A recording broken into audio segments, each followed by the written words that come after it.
Mirëdita, në seancën e sotme kemi projekt vendimet që kanë të bëjnë me miratimin e tabelave për mbledhje të rezultatit të votimit për zonat zgjedhore Qarku Shkodër, Qarku Berat, Qarku Korç dhe Qarku Dibër. Po. Zona zgjedhore Qarku Shkodër ka 8 zona të administrimit zgjedhor, përkatësisht ZAZ numër 1, 2, 3, 4, 5, 6, 7 dhe 8. Pas përfundimit të procesit të vlerësimit dhe numërimit të votave, Komisionet e zonave të administrimit zgjedhor përkatëse dhe Komisioni për administrimin e numërimit dhe vlerësimit të votave nga jashtë për këtë qark plotësuan dhe miratuan tabelat përmbledhëse të rezultateve të ZAZ-ve përkatëse dhe tabelën e rezultateve të këtij qarku për votimin nga jashtë për zgjedhjet për kuvend. Tabelat përmbledhëse të rezultateve për subjektet zgjedhore të ZAZ-ve përfshin rezultatin e të gjitha tabelave të rezultateve të kutive të pranuara të rregullta për QV-t e tyre, gjithashtu tabela e rezultateve për votimin jashtë vendit për këtë qark përfshin rezultatet e të gjitha procesverbaleve të rezultateve të kutive të pranuara të rregullta të këtij qarku. Bashkëlidhur gjeni projekt vendimit me tabelat përmbledhëse për zonën zgjedhore Qarku Shkodër. Faleminderit. Bëjmë relatimin edhe për 3 qarqet e tjera dhe edhe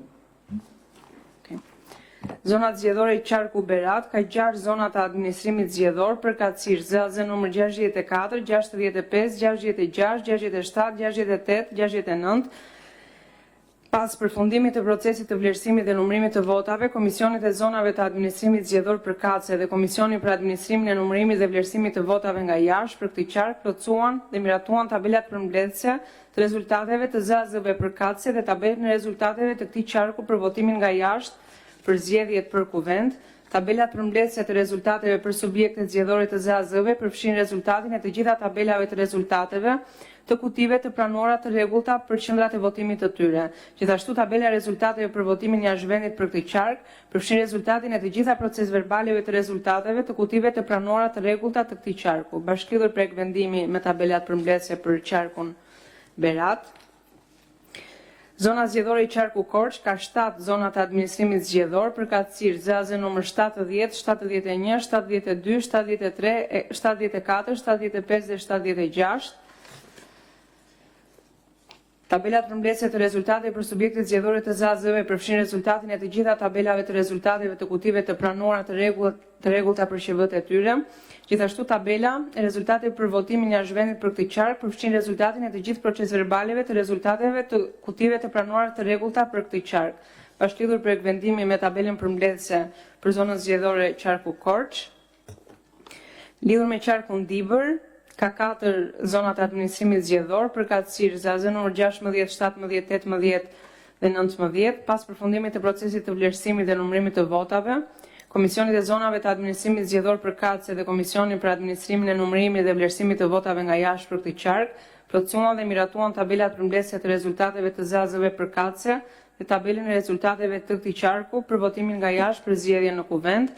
Tabelat përmbledhëse të rezultateve për subjektet zgjedhore të ZAZ-ve përfshin rezultatin e të gjitha tabelave të rezultateve të kutive të pranuara të rregullta. Gjithashtu dhe tabela përmban rezultatet e votimit nga jashtë për këtë qark, duke përfshirë të gjitha procesverbalet e rezultateve të kutive të pranuara të rregullta. Bashkëlidhur projekt vendimi me tabelën përmbledhëse për qarkun Dibër. Faleminderit. Faleminderit. Përfaqësuesi i koalicionit Partia Demokratike, Aleanca për Shqipëri Madhështore.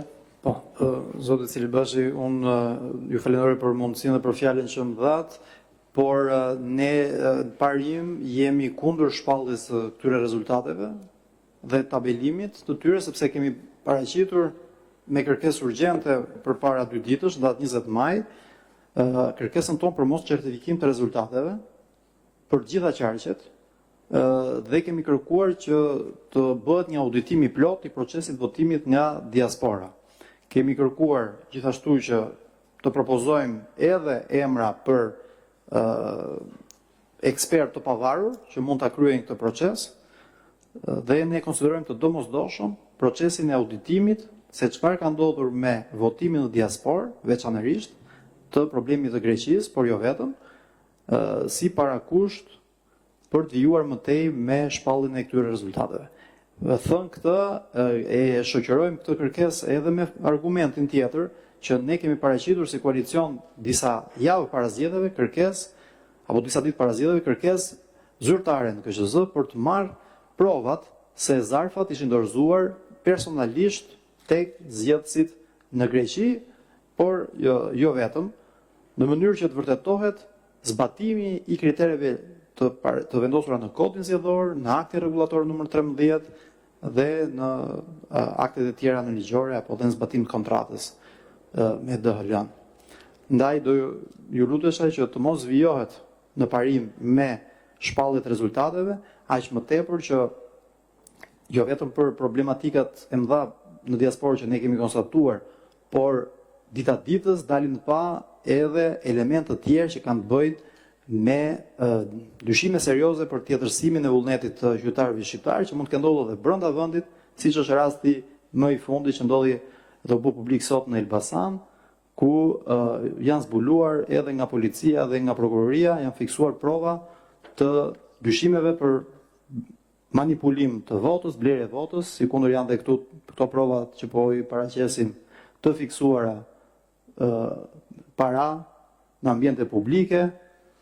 Kemi lista zgjedhësish me vulë të njom, të gjendura në një ambient në Elbasan, Bashkia Peqin. Ja, kemi po ashtu vëzhgues, pra personi që mbante zonën aty ka qenë vëzhgues i akredituar, Bashkia Peqin KZZ numër 45 me emër me mbiemër për qendrën e votimit 2292. Pra kemi dyshime të forta që ka patur probleme kudo në gjithë Shqipërinë dhe ne presim që të bëhet transparencë plot përpara se të vijohet me shpalljen e rezultateve. Faleminderit. Faleminderit, profesuesja e Partisë Socialiste.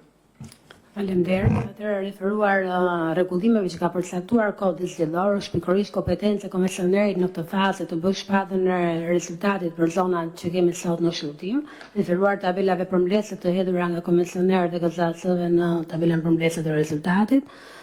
Sa i takon pretendimeve të ngritura nga kolegu, vazhdoj të citoj që nuk kemi asnjë bazë ligjore të përcaktuar se cilat janë ato dispozita të kodit zgjedhor apo të akteve rregullatore që detyrojnë komisionerin të hetojë rastet që na paraqiten.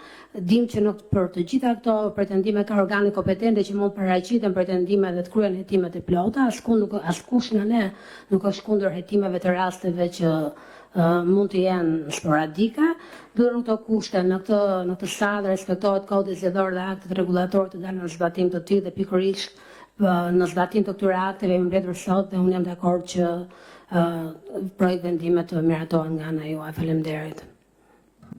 Faleminderit. Mendoj që për momentin në të cilën ndodhemi është e përcaktuar qartë dhe përkufizuar qartë në kodin zgjedhor. Ne nuk kemi duke certifikuar rezultatin e këtyre zgjedhjeve, thjesht dhe vetëm po tabelojmë rezultatin e zonave zgjedhore bazuar në tabelat e rezultateve të KZAZ-ve respektive. Jemi duke bërë thjesht dhe vetëm një mbledhje matematikore të dhënave që pasqyrojnë këto tabela rezultatesh dhe për sa kohë këto tabela rezultatesh, pra të KZAZ-ve, nuk kanë, të paktën për këto qarqe, nuk kanë asnjë lloj kontesti, mendoj që nuk ka asnjë arsye për të mos miratuar tabelën përmbledhëse të rezultatit që asesi ky moment dhe kjo vendimarrje nuk përjashton si adresimin e kërkesës për të bërë një audit të plot të gjithë procesit të votimit nga jashtë dhe KQZ është e detyruar, se është pak të themi që ka vullnetin, por është e detyruar që t'i përgjihet kërkesës për zhvillimin e këtij auditi, duke vendosur në dispozicion informacion, dokumentacion, të dhëna dhe çdo gjë që disponon Komisioni Qendror i Zgjedhjeve apo dhe palë të tjera të lidhura me KQZ në administrimin e këtij procesi, pra procesit të votimit nga jashtë. Dhe më tej akoma, miratimi i tabelës përmbledhëse të rezultatit nuk pengon askënd, biles kështu është procedura. që të kontestoj si tabelën në pikpamje numerike, po ashtu dhe procesin dhe paraqesi pretendime në lidhje me legitimitetin e procesit zgjedhor të zhvilluar, po këto i përkasin një instance tjetër. Në këtë moment ne jemi dhe të detyruar për të miratuar tabelën, sa kohë që në këto tabela, të cilat ne mbledhim dhe nxjerrim tabelën përmbledhëse, nuk ka kontest nga apo rezerva të shprehur nga anëtarët e komisioneve të zonare të administrimit zgjedhor. Pas këtij momenti është hapësira ligjore për të paraqitur të gjitha pretendimet të çfarë do lloj natyre për procesin zgjedhor. Dhe jo vetëm për rezultatin, por për çdo palishmëri të mundshme që dikush prej subjekteve pretendon se ka ekzistuar duke kërkuar qoftë edhe pavlefshmëri të pjesshme apo të plot të procesit zgjedhor. Dhe mendoj që miratimi i tabelës përmbledhëse të rezultateve i jap rrugën zhvillimit të procesit të kontestit të rezultatit. Po, përfaqësuesi i koalicionit përsëri. Po, zoti Celibashi, ju sapo thatë që nuk jeni kundër një auditimi për procesin e diasporës, por nga ana tjetër, shpallja e këtij rezultati sot, apo i këtij tabelimi, nuk është thjesht dhe vetëm një mbledhje matematikore në vlerësimin tonë, sepse nga ky moment nis afati kontestimi 5 ditor. Nëse ne nuk kemi përgjigje për pyetjet tona që kemi bërë përpara datës zgjedhjeve, dhe nëse nuk është bërë akoma dhe apo nuk ka nisur ende auditimi i problematikës diasporës, si mundet që të kemi evidenca për këtë masakrë zgjedhore që ne pretendojmë që ka ndodhur të paktën me diasporën dhe në Greqi, ku impakti, nuk jam dakord me atë që thoni ju, impakti të paktën në toj qarqe ka qenë jashtëzakonisht i madh. Flasim për Beratin, për Korçën, po dhe pse jo dhe në Dibrët në Shkodër, ka qenë trendi në diasporë totalisht ndryshte nga trendi i votimit brenda vendit, po në Berat dhe në Korçë, Partia Demokratike ka dalë me 5% të votave në pothuajse çdo kuti për Greqinë. Dhe ndërkohë që brenda vendit në këto qarqe, me gjithë vështirësitë që kemi hasur në këto zgjedhje, me gjithë lojën që s'ka qenë fair play, kemi arritur të marrim, s'po them gjëra tjera, kemi arritur të marrim në Korçë 34%, në Berat diçka më pak se apo rreth 30%. Pra, kemi përveç tabelave të rezultateve që tregojnë rezultate jo të denja për një vend demokratik, që opozita të jetë nën 10% të gjitha partitë opozitare bashkë, kutit të dalin 90% për partinë pushtet, ne do na duhej një transparencë e plot nga KQZ-ja para se të nisnin afatet e ankimimit për këto rezultate dhe për qarqet respektive. Kështu që në këtë kuadër, edhe për faktin që ne nuk kemi marrë përgjigje për një pjesë të mirë të atyre kërkesave tona që kemi depozituar në KQZ, sa i takon të dhënave faktike për votën e diasporës, të fletëve të votimit të vullosura dhe të nisura, të fletëve të zarfave të dërguar, të zarfave të kthyer, nuk kemi një të dhënë të saktë se çfarë ka ndodhur me emrat e qytetarëve të dubluar në lista, pra ata që figuronin në diasporë si votues dhe figuronin po ashtu dhe brenda vendit. Sikundër ka patur dhe raste që kanë lënë shtetësinë shqiptare për të marrë atë austriake apo gjermane apo në një shtetësi tjetër, ku ishte detyrueshme lënia e shtetësisë shqiptare paraprakisht, dhe këta qytetarë kanë pasur mundësi teorikisht të votojnë një pjesë e tyre, sado e vogël qoftë ajo pjesë, sepse figuronin ende të papastruar nga listat zgjedhore, si në diasporë, si brenda vendit. Pra, për këto shqetësime ne nuk kemi marrë përgjigje. Po te i këtyre shqetësimeve ne gjykojmë që këto ndikojnë dhe kanë impakt edhe te këto 4 qarqe që ju sot do të tabeloni dhe do të shpallni në një farë mënyrë rezultatin. Dhe ka impakt të jashtëzakonshëm për ne si subjekt politik, sepse fillojnë afatet e ankimimeve përkatëse. Ne do të përsërisim edhe një herë kërkesën tonë që të bëhet në fillim transparenca dhe të lejohet që ky audit jetë efektiv dhe të shërbej transparencës dhe eventualisht kontestimit që ne mund kemi të rezultateve. Faleminderit. Faleminderit. Dy gjëra shkurt.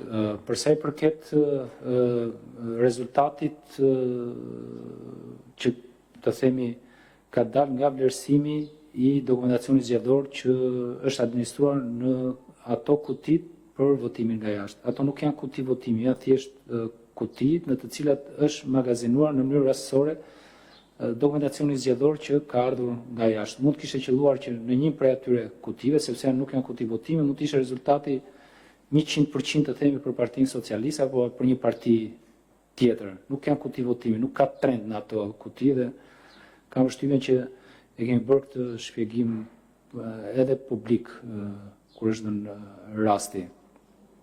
Kjo e para. E dyta, nuk ka, e mirë kuptoj shumë mirë, jam plotësisht dakord për të adresuar çdo lloj shqetësimi dhe çdo lloj pretendimi në lidhje me palishmëri të mundshme të procesit zgjedhor në tërësi dhe të procesit zgjedhor të votimit nga jashtë. Por i gjithë ky, domethënë çdo pretendim i lidhur me sa thash më sipër, ka si moment të vetë procedural vetëm pasi të miratohet tabela e rezultatit. Nuk ka një parashikim ligjor që të mos shpallet, mos bëhet tabelimi dhe tabulimi i rezultatit për shkak të pretendimeve që mund të kemi për palishmërinë e procesit zgjedhor. Kodi zgjedhor e ka përcaktuar në mënyrë të qartë pa ekuivok të moment procedural. Komisioni Qendror i Zgjedhjeve miraton tabelat përmbledhëse të rezultatit dhe nuk shqyrton në këtë moment asnjë pretendim që lidhet me parregullsinë e procesit zgjedhor. Qëndron shqetësimi që fillimi i afateve për ankim mund të dëmtoj praktikisht trajtimin e pretendimeve, por në momentin që ju paraqesni kërkesën ankimore dhe kërkesën për të vendosur nga Komisioni Qendror i Zgjedhjeve dokumentacion në dispozicion, jo nuk i humbet kjo drejt sepse ne kemi detyrimin që t'i përgjigjemi çdo kërkese për dokumentacion. Dhe nuk mund të themi që shoh kaluan 5 ditë dhe nuk ja vëmë dokumentacionin në dispozicion. Jo vetëm do ishte një shkelje e ligjit, por do ishte edhe një nonsens komplet me këtë rast. Faleminderit. Po, e fundit.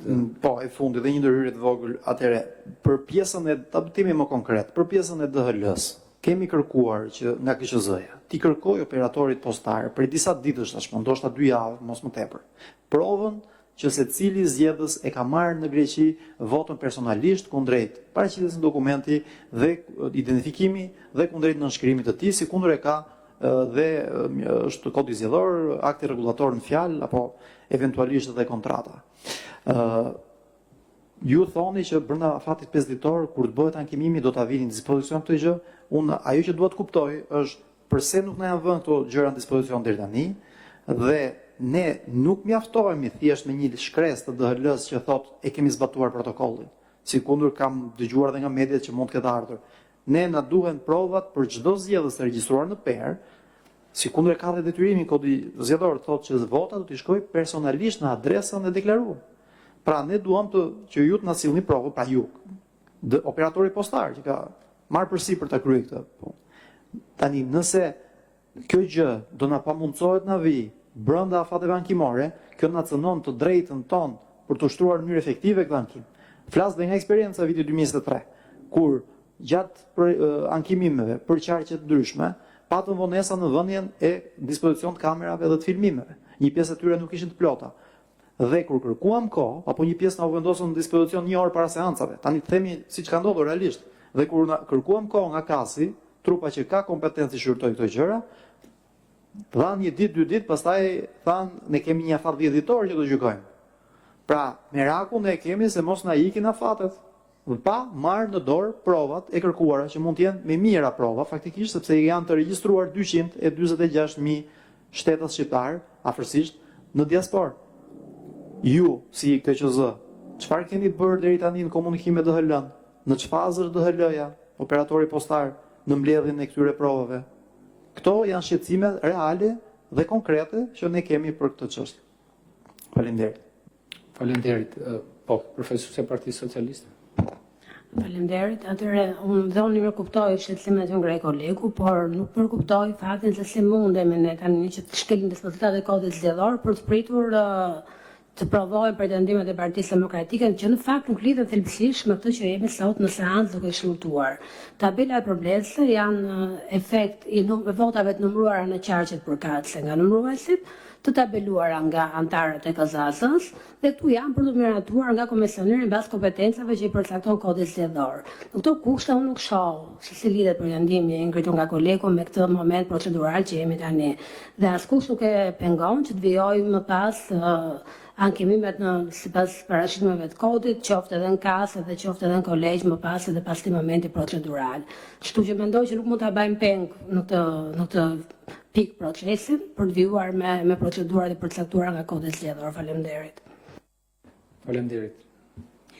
Vetëm një replikë të shkurtër nëse munde me kolegen.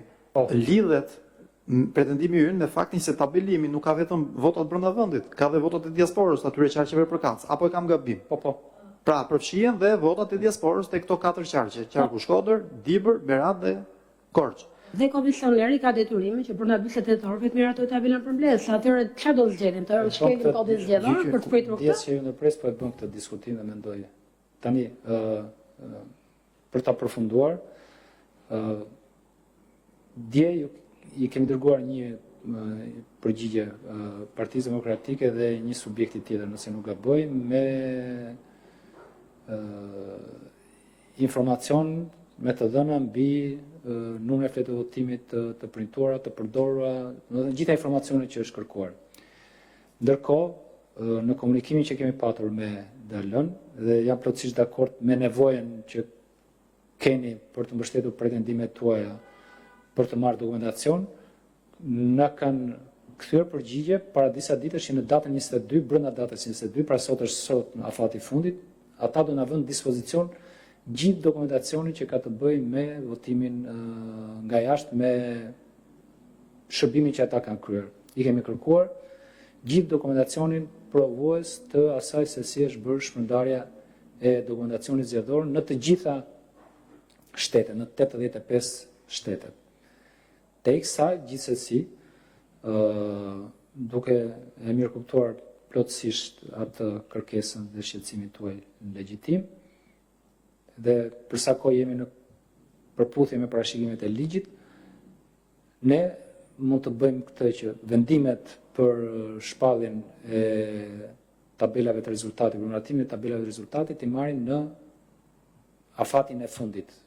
Pra, mos kemi nxitimin për të miratuar ato tabelat përkatëse. Ndërkohë, keni pak më shumë kohë për të grumbulluar dokumentacion, por gjithsesi ngelet përsëri ajo çfarë thash që me paraqitjen e ankimit jemi ne si institucion që kemi detyrimin të ju vendosim në dispozicion atë dokumentacion. Faleminderit, atëherë vazhdojmë me miratimin e tabelës përmbledhëse për njësinë zgjedhore qarku Shkodër me të dhënat vijuese, numri e fletëve votimit të gjetura në kuti 110.241, fletë votimit të pavlefshme 3.620 dhe fletë votimit të vlefshme 106.601, të shpërndara për koalicioni Partia Demokratike Aleanca për Shqipërinë Madhështore 43.025, Partia Lëvizja Bashk 665, Lëvizja Adeu 68, Partia Koalicioni Euroatlantik 1827, Partia Socialiste e Shqipërisë 20.421, Koalicioni Nisma Shqipëria bëhet 2128, Partia Aleanca Kombëtare Shqiptare 119, Partia Aleanca Demokracia e Re 28, Koalicioni Djathtas për Zhvillim 116, Partia Mundësia 1398 dhe Partia Social-Demokrate 16.806.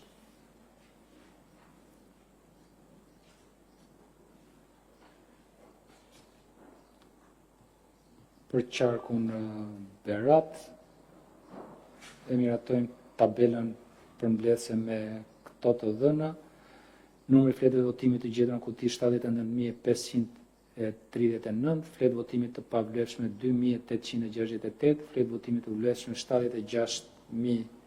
7671, të ndara Partia Demokratike, Koalicioni Partia Demokratike Aleanca për Shqipërinë Madhështore 20895, Lëvizja Bashk 932 vota, Partia Lëvizja Deo 134, Partia Koalicioni Euroatlantik 431, Partia Socialiste e Shqipërisë 26523, Koalicioni Nisma Shqipëria bëhet 5533, Partia Aleanca Kombëtare Shqiptare 198, Partia Aleanca Demokracia e Re 69, Koalicioni Djathtas për Zhvillim 52 dhe Partia Mundësia 1639, po dhe Partia Social-Demokrate 265.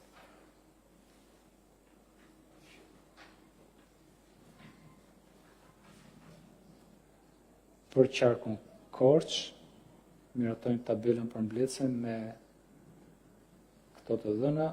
Numri fletëve të votimit të gjetura në kuti 126.636, fletë votimit të pavlefshme 4.621, fletë votimit të vlefshme 122.015, të ndara këto për subjektet, si vion për Partinë Demokratike, Koalicioni Partia Demokratike Aleanca për Shqipërinë Madhështore 39.794, për Lëvizjen Bashk 1.111, për Partinë Lëvizja Adeu 139, për Partinë Koalicioni Euroatlantik 1091, Partia Socialiste e Shqipërisë 68.189, Koalicioni Nisma Shqipëria bëhet 5.827,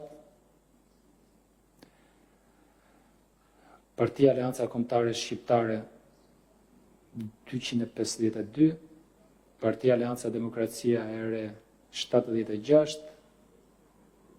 Koalicioni Djathtas për Zhvillim 226, Partia Mundësia 2623 dhe Partia Social-Demokrate 2687.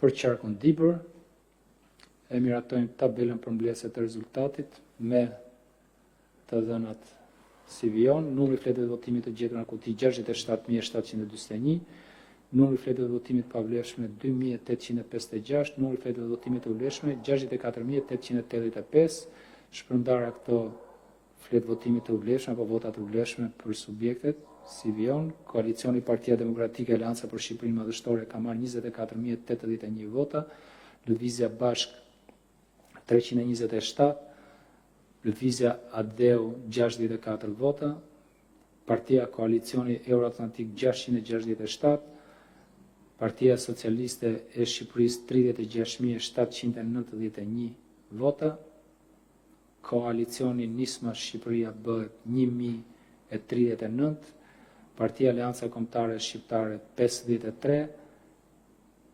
Partia Aleanca Demokracia e Re 29, Koalicioni Djathtas për Zhvillim 21 vota, Partia Mundësia 433 dhe Partia Social-Demokrate 1.380 vota.